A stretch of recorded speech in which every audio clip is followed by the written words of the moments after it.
नमस्कार दोस्तों, हमारे साथ आज ऋषभ भारद्वाज जी हैं जो कि गुरुकुल कांगड़ा विश्वविद्यालय से अपना जो है पीएचडी कर रहे हैं और इनका सब्जेक्ट जो है एयर पोल्यूशन है। तो सर, सबसे पहले आपसे जानना चाहेंगे कि आप जो रिसर्च कर रहे हो एयर पोल्यूशन को लेकर, और अभी सर्दी आने वाली है तो हमें ऐसा लगता है कि कोहरा स्टार्ट हो, तो आपका रिसर्च एरिया क्या-क्या है? सबसे पहले तो नमस्कार आपको। और जैसे कि आपने पूछा कि वायु प्रदूषण का प्रभाव बढ़ रहा है। देखिए, वायु प्रदूषण का प्रभाव पूरे साल रहता है। जी।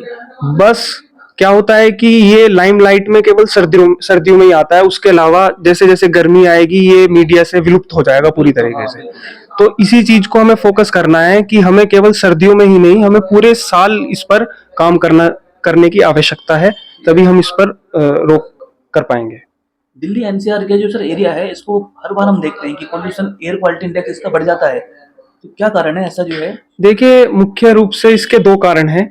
पहला कारण, हमारी जो कंट्री का ज्योग्राफिकल एरिया है वो इस तरह से है कि जब पंजाब और हरियाणा में स्टबल बर्निंग होती है, यानी कि धान की जो वो जलती है, पराली जलाई जाती है, तो हवा का जो हमारा ज्योग्राफिकल एरिया ऐसा है, जो हवा नॉर्थ की तरफ आती है उधर से, तो जो वहां से पराली का जो सारा धुआं एमिशन होता है वो इधर दिल्ली एनसीआर की तरफ आकर इंडो गैंजेटिक प्लेन में वो इकट्ठा हो जाता है।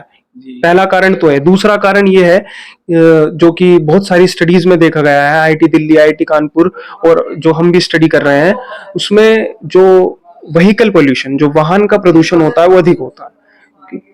वाहन इतने बढ़ रहे हैं और सभी वाहन अपना पूरा प्रोटोकॉल भी नहीं कर रहे हैं। जैसे भारत स्टेज 6 चल रहा है इस समय, कुछ वाहन अभी भी भारत स्टेज 3 में चल रहे हैं, तो उन पे प्रॉपर चेकअप होना चाहिए, प्रॉपर मेंटेनेंस होना चाहिए। तो ये वाहन का प्रदूषण और ये जो कंस्ट्रक्शन चल रहा है हर रोज, उसके कारण जो धूल मिट्टी उड़ रही है उससे भी बहुत फर्क पड़ता है। तो मेरठ में सर लोकेशन क्या-क्या है जहाँ आप रिसर्च कर रहे हैं? देखिए, मैं मेरठ के अर्बन एरिया में रिसर्च कर रहा हूँ और मेरठ में मेरी 3 लोकेशन है। पहली लोकेशन है मेरी पल्लवपुरम, दूसरी लोकेशन है मेरी गंगानगर, और तीसरी लोकेशन है मेरी गढ़ रोड मेरठ। तो बेसिकली मैं वहां पर इन तीनों साइट में 2 बाय 2 किलोमीटर के एरिया में वायु प्रदूषण के सोर्स खोज रहा हूँ। क्योंकि सर जो आम नागरिक हैं या सभी लोग जो हैं वो एयर क्वालिटी इंडेक्स देखते हैं कि इतना पोल्यूशन है, इतना बढ़िया मेरठ में या दिल्ली एनसीआर में। तो आपका जो वर्क है रिसर्च में, ये क्या चीज़ है? देखिए, बेसिकली आपने बिल्कुल ठीक कहा, एयर क्वालिटी इंडेक्स देखते हैं, बट जरूरी क्या है कि एयर क्वालिटी इंडेक्स तो हमें पता चल गया, वेबसाइट से देख लेते हैं, ऐप के माध्यम से देख लेते हैं, बट मैं क्या काम कर रहा हूँ, मैं ये काम कर रहा हूँ, मैं उनके सोर्सेज का पता कर रहा हूँ। क्योंकि जब तक हमें सोर्सेज का पता नहीं चलेगा कि पोल्यूशन आ कहां से रहा है, तब तक हम उसको रोकेंगे कैसे।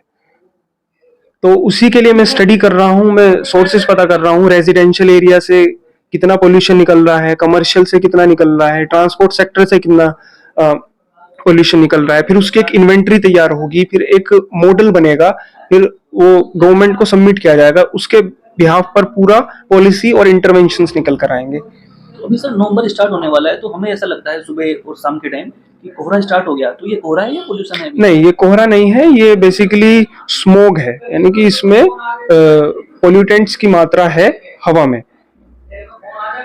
तो हमें इससे जो है बचने के लिए पोल्यूशन से, क्योंकि बीमारियां बहुत होती हैं, तो क्या उपाय ऐसे करने चाहिए जिससे हम इससे बचें? देखिए, जो लोग सुबह मॉर्निंग वॉक पर जाते हैं उनके लिए मैं कहना चाहूंगा कि वो जब हल्की धूप निकल जाए वो केवल तभी निकलें। अदरवाइज जो पोल्यूशन है वो उन शरीर में चला जाएगा, वो हानिकारक है। जब थोड़ी सी धूप निकल जाए तभी मॉर्निंग वॉक पर जाएं। और अगर आप ऐसे एरिया में हैं जहां पर पोल्यूशन ज्यादा है तो N95 मास्क को जरूर कैरी कर कर चलें। और कोशिश करें, आप पब्लिक जो वाहन है जैसे बस है उसको ज्यादा से ज्यादा इस्तेमाल करें। अगर कोई बंदा, 2 बंदे एक जगह जॉब कर रहे हैं तो कोशिश करें कि एक ही कार का यूज करें। मतलब कम से कम, कहने का मतलब ये है कि कम से कम वाहन का यूटिलाइजेशन करें और खुले में आग ना जलाएं, जिसे ओपन बर्निंग कहते हैं। और अगर कंस्ट्रक्शन कहीं चल रहा है तो वहां पर प्रॉपर उसका मेंटेनेंस और प्रॉपर उसमें प्रोटोकॉल के तहत कंस्ट्रक्शन हो। तो ये सब चीजें हमें ध्यान रखनी चाहिए।